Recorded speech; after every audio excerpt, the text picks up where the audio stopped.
कधी अवकाळी पाऊस, कधी कोसळलेला बाजारभाव, तर कधी अल निनो सारखे नैसर्गिक संकट. नक्की शेतकऱ्याने पिकवायचं तरी कसं आणि जगायचं तरी कसं, असा मोठा प्रश्न सध्या निर्माण झाला आहे. कारण प्रत्येक वर्षी 8 जूनला महाराष्ट्रात दाखल होणारा पाऊस अजूनही सक्रिय नाही. पाऊस तर सोडाचो, साधं वातावरणात बदल आणि ढगाळ वातावरण देखील दिसत नाहीये. मग नक्की हा पाऊस गेला तरी कुठे? पावसाचा अजून नामोनिशाणही का नाही? यावर्षी दुष्काळ पडणार की काय? पेरणी करायची की अजून पावसाची तसंच वाट पाहत बसायचं? जाणून घेऊयात नक्की अल निनो आहे तरी काय आणि याचा परिणाम आपल्या मान्सून वरती कसा होत आहे.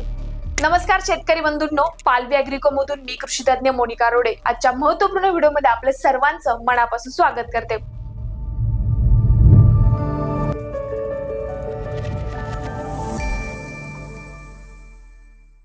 सर्वात मोठा प्रश्न म्हणजे अल निनो आहे तरी काय? तर शेतकरी बंधूंनो, अल निनो म्हणजे ही एक नैसर्गिक हवामान प्रक्रिया आहे ज्यामध्ये प्रशांत महासागराच्या मध्य आणि पूर्व भागातील समुद्राचे पृष्ठभागाचे तापमान नेहमीपेक्षा जास्त वाढतं. त्यामुळे जगभरातील वाऱ्याचं आणि पावसाचे चक्र पूर्णपणे बदलून जातं. मग आता तुम्हीच म्हणाल की हे तयार तरी कसं होतं? तेही सांगते. सामान्यतः प्रशांत महासागरावर पूर्वेकडून पश्चिमेकडे जोरदार वारे वाहतात.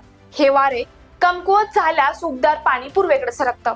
त्यामुळे समुद्राचं तापमान वाढतं आणि ही स्थिती अल निनो म्हणून ओळखली जाते आणि त्याचा परिणाम हा आपल्या मान्सून वरती दिसून येतो.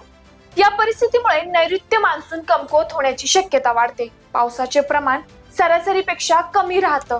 काही भागांमध्ये दुष्काळ सदृश परिस्थिती निर्माण होण्याची शक्यता देखील निर्माण होते. तापमानात वाढ होऊन उष्णतेच्या लाटांचा धोका वाढू शकतो. याचा सर्वात मोठा धोका निर्माण होतो तो म्हणजे शेतीवर, पेरणीवर.